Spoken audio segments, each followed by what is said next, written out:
साताऱ्याच्या पाटण तालुक्यातल्या कोयना नगर परिसराला देखील पावसानं झोडपून काढलंय। अवकाळी पावसामुळे नागरिकांची तारांबळ उडाली।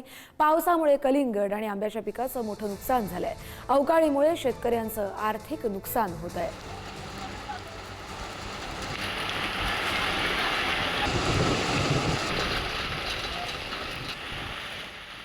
तर कोल्हापुरामध्ये अनेक ठिकाणी विजांच्या कडकडाटासह पाऊस बरसलेला आहे। शहरातल्या फुलेवाडी बस स्टॉप परिसरामध्ये नारळाच्या झाडावर वीज कोसळली।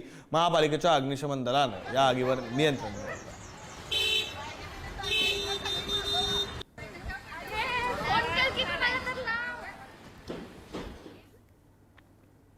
तर इस्रायलचा इराणवर भीषण हवाई हल्ला पाहायला मिळतोय।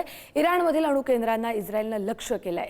युद्ध अधिक तीव्र करण्याचा इस्रायलचा इशारा आहे। इस्रायल आणि इराणमधील संघर्ष आता टोकाला पोहोचला असून शुक्रवारी इस्रायलने इराणच्या अणु केंद्रांवर थेट हल्ला केलाय। इराणच्या अण्वस्त्र कार्यक्रमासाठी अत्यंत महत्त्वाच्या मानल्या जाणाऱ्या हेवी वॉटर प्लांट आणि येलो केक उत्पादन प्रकल्पाला या हल्ल्यात लक्ष्य करण्यात आलंय। येलो केक हे युरेनियमचं एक संकलित रूप असून अणु इंधन तयार करण्यासाठी त्याचा वापर केला जातो।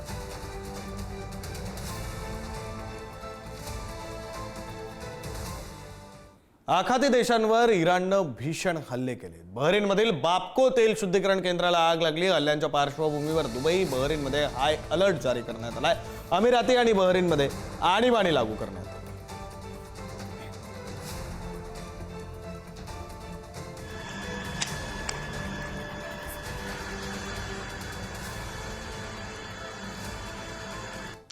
इराणची राजधानी तेहरानवर भीषण बॉम्ब हल्ला झालेला आहे। तेहरान शहरात 10हून अधिक स्फोट झालेत। या हल्ल्यांमुळे तेहरानमधील वीज पुरवठा खंडित झालाय। तर इराणनं प्रत्युत्तरादाखल क्षेपणास्त्र डागली। पश्चिम आशियातील तणाव आता शिगेला पोहोचताना दिसतोय।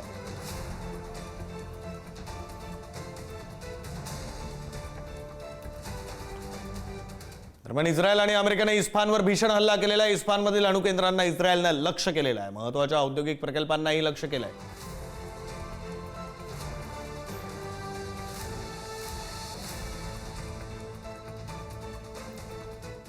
जागतिक व्यापारासाठी अत्यंत संवेदनशील मानल्या जाणाऱ्या होर्मुझच्या समुद्रधुनीतून प्रवास करणाऱ्या मार्शल आयलँड्स याच्या ध्वजाखालील एका कंटेनर जहाजावर इराणनं हल्ला केलाय। या आक्रमक कारवाईमुळे आंतरराष्ट्रीय सागरी मार्गावर प्रचंड तणाव निर्माण झालाय। जागतिक पुरवठा साखळीला मोठा धक्काही बसलाय। होर्मुझचा हा व्यापारी मार्ग केवळ रशिया, भारत आणि चीन या देशांच्या जहाजांसाठीच खुला ठेवण्यात आलाय।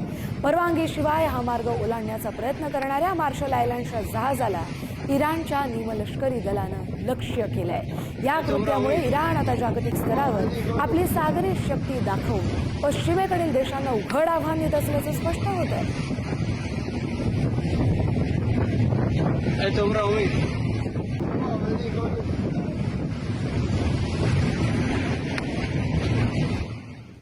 कुवेतच्या अर्थव्यवस्थेवर आघात करण्यात आलाय। शुवैख बंदरावर भीषण हल्ला करण्यात आलाय। ड्रोन किंवा क्षेपणास्त्रांच्या सहाय्यानं हा हल्ला झाल्याचं समजतंय। तर शुवैख बंदर हे कुवेतच्या देशांतर्गत बाजारपेठेसाठी जीवनवाहिनी मानलं जातं।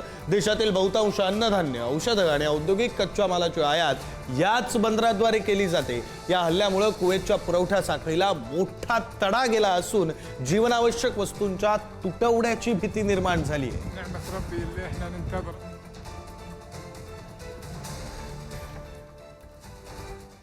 मध्य पूर्वेतील तणाव आता एका भीषण युद्धाच्या उंबरठ्यावर पोहोचले। अर्थातच कारण ताजी जी वृत्त मिळतात त्यानुसार इराणनं जमिनीवरील युद्धासाठी तब्बल 10 लाख सैनिकांची महाकाय फौज तयार ठेवली आहे। इराणच्या लष्करी कमांडर्सनी दिलेल्या इशाऱ्यानुसार कोणत्याही परकीय आक्रमणाला चोख प्रत्युत्तर देण्यासाठी ही तयारी करण्यात आली आहे।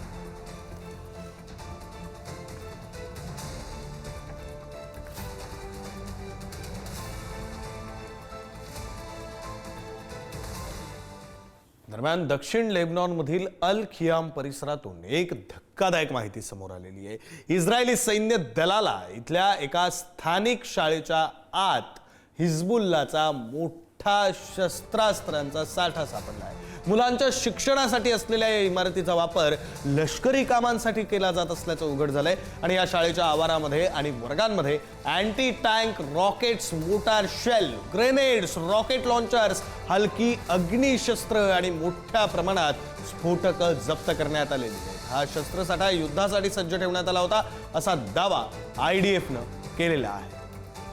सर्वात धक्कादायक बाब म्हणजे सर्व घातक साहित्य ज्या ठिकाणी सापडलं तिथं संयुक्त राष्ट्रांच्या निर्वासितांसाठीची संस्थाचे शिक्के आणि खुणा सुद्धा आढळल्यात.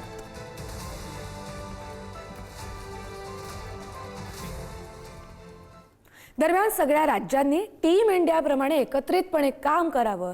सगळ्या राज्यांच्या मुख्यमंत्र्यांसोबत झालेल्या बैठकीत पंतप्रधान नरेंद्र मोदी यांनी आवाहन केलंय.